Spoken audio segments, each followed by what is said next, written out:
Salut Pascal. Bonjour Michel. Donc on est sur la place de la mairie de l'Île-Jourdain. Mais est-ce que tu peux nous expliquer pourquoi?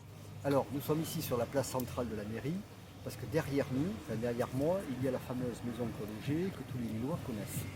Alors, dans notre projet, d'une ligne à l'autre, c'est-à-dire le projet enthousiaste qui veut mettre la ville en mouvement, nous espérons donc, si nous sommes élus, suite au vote du 15 et 22 mars prochain, transformer cette fameuse maison prolongée en véritable maison de la citoyenneté. Quand tu dis citoyenneté, t'entends quoi citoyenneté? Parce que ça veut dire beaucoup de choses en définitif.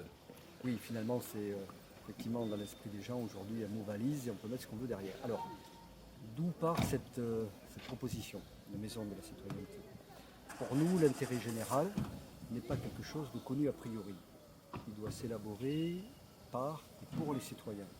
Ça implique quoi?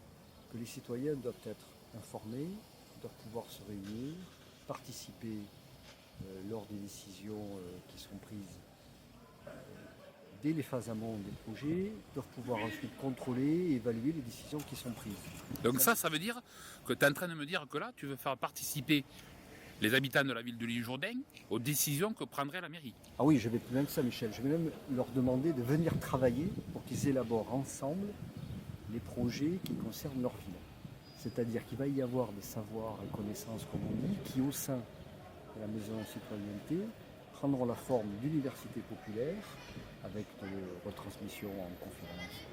Il y a des moyens technologiques qui permettent de faire ça très facilement, de manière à ce que la chose publique soit posée calmement, sereinement devant tous les citoyens et que ceux-ci, informés, puissent enfin élaborer, codécider, et après que les décisions soient prises, évaluer et contrôler les politiques publiques de la mairie et de l'intercommunalité. D'accord, j'entends, mais l'autre soir, là, j'étais à la réunion publique d'une île à l'autre, et j'ai entendu deux personnes qui étaient parents d'élèves qui ont sorti que ça fait que comment on allait faire accrocher les gens à se bouger pour leur ville.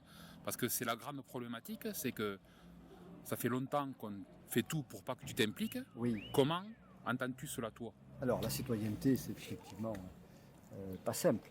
Là, nous, on pense que l'institution, que ce soit la mairie ou l'intercommunalité, et l'intercommunalité est un objet politique, une instance politique très opaque. Donc nous, on pense que c'est quand même d'une échelle pertinente. Par contre, ça ne peut être utile que s'il y a un contrôle démocratique très fort de l'interco. Mais pour revenir à ta question sur la citoyenneté, qu'est-ce que ça veut dire?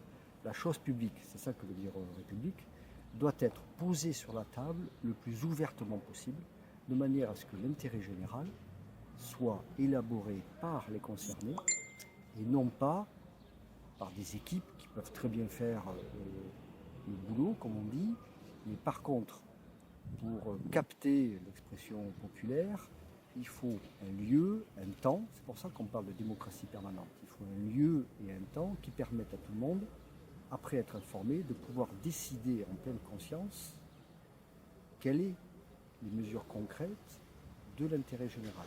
Donc il faut que les citoyens prennent en charge cette affaire-là. Là où nous on insiste, c'est que, bien évidemment, c'est assez décourageant qu'après avoir organisé une ou deux assemblées citoyennes, s'il n'y a personne ou s'il y a seulement 15 présents, on n'a pas envie d'en faire une troisième ou une quatrième. On se fera assister par des spécialistes de cette affaire-là. La démocratie participative est quand même un sujet qui commence à être suffisamment documenté en France et dans d'autres pays d'ailleurs. En Espagne, les listes municipalistes nous ont quand même montré une jolie voie. Donc on va travailler pour ne jamais se décourager, même si au début c'est un peu dur.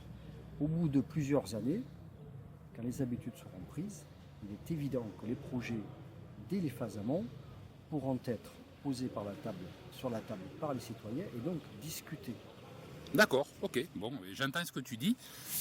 J'espère que dimanche, ça sera déjà le premier saut dans une nouvelle république et aussi une nouvelle démocratie, permanente du moins. Et on attendra que les gens viennent voter et qu'ils se déplacent en masse pour faire un vrai choix et pour qu'on leur donne vraiment la parole. Alors, je ne peux que compléter quand même certaines mesures qui sont quand même typiques de notre projet.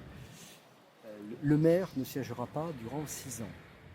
Il laissera sa place au bout de 2 ans, ce qui veut donc dire que sur le futur mandat, qui devrait durer 6 années, 3 conseillers municipaux occuperont cette place très particulière du premier magistrat de la ville. Ce qui implique donc que si je suis élu le 22 mars, le soir du deuxième tour, j'occuperai cette place particulière durant 2 ans.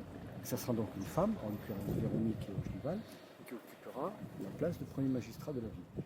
Puis enfin, sur les 2 dernières années du mandat municipal de 6 ans, ça sera donc le 3e de notre liste. D'accord, ok. Mais je te remercie pour ces éclaircissements et en espérant que les gens se déplacent vraiment pour voter. Venez voter. Merci Pascal. Salut.